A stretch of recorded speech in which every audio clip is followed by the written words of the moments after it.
Mambo, habari yako, umeamkaje? These are just a few greetings that you can give to someone whenever you learn to speak another language, or in my case, Swahili. Now we're going to be talking about today why you should learn another language other than English. So we're going to have 3 points that we're going to be talking about. The first is what science says about learning a second language. The second is how learning another language connects us with other people. And the third is why we should learn a second language.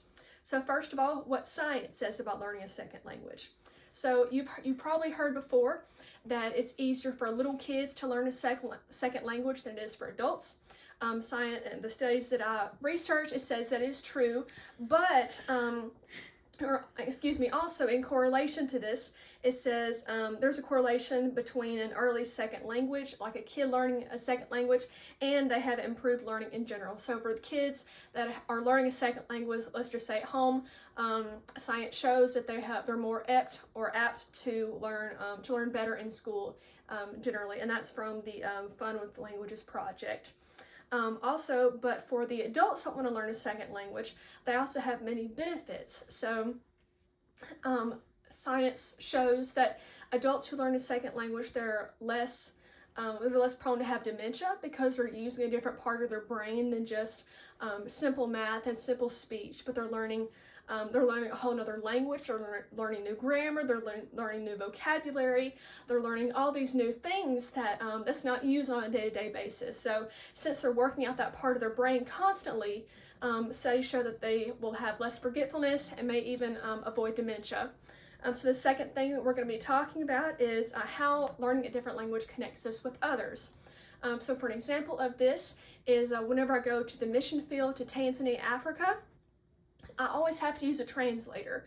Everyone who goes with us always has to have a translator. So whenever we go out trying to share the gospel with people, I speak, then my translator speaks, then she translates it to the person that I'm trying to witness to.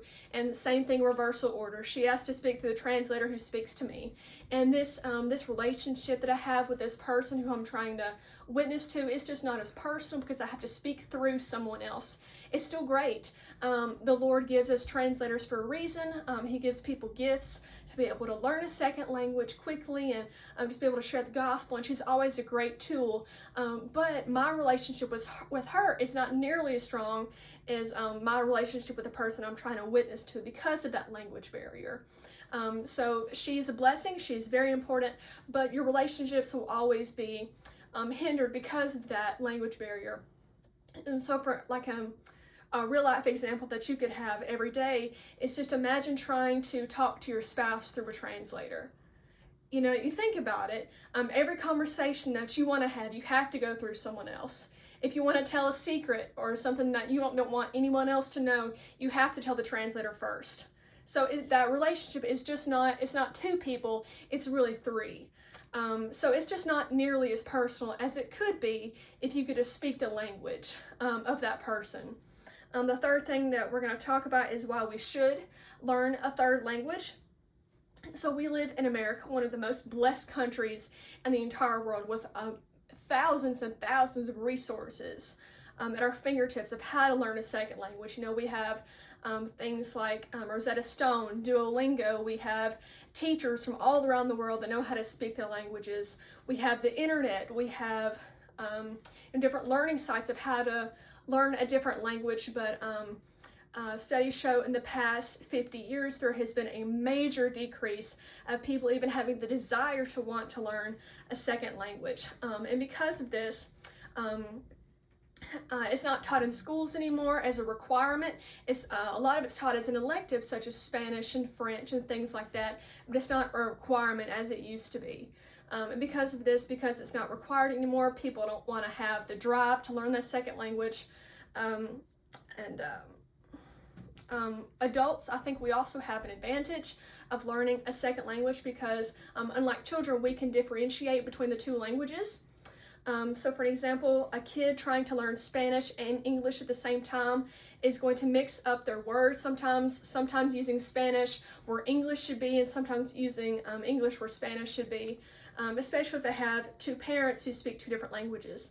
I had this friend in elementary school. She had a Spanish speaking family, and sometimes whenever she would come to school, she would try to talk to me in Spanish, and I couldn't understand her, so she had a hard time like differentiating when to speak Spanish and when to speak English. So whenever adults learn a second language, we already have that first language in our mind already glued in and set. So all we have to learn is that second language, trying to build on top of it and learn the vocabulary and learning the grammar. Learning the grammar is the second thing, because we know like the rules of grammar, how grammar works. Whenever a child doesn't fully know how grammar works yet, they don't know the grammar between the two languages, much less the one. So we can kind of figure out how grammar works whenever it's harder for a child to learn, because they're just trying to put sentences together through vocabulary. So we also have that advantage. So like I said, we have the entire internet at our fingertips, so it's much easier for us to learn if we want to. It connects us better with others, and it improves our memory, and that's what science says. So thank you for watching.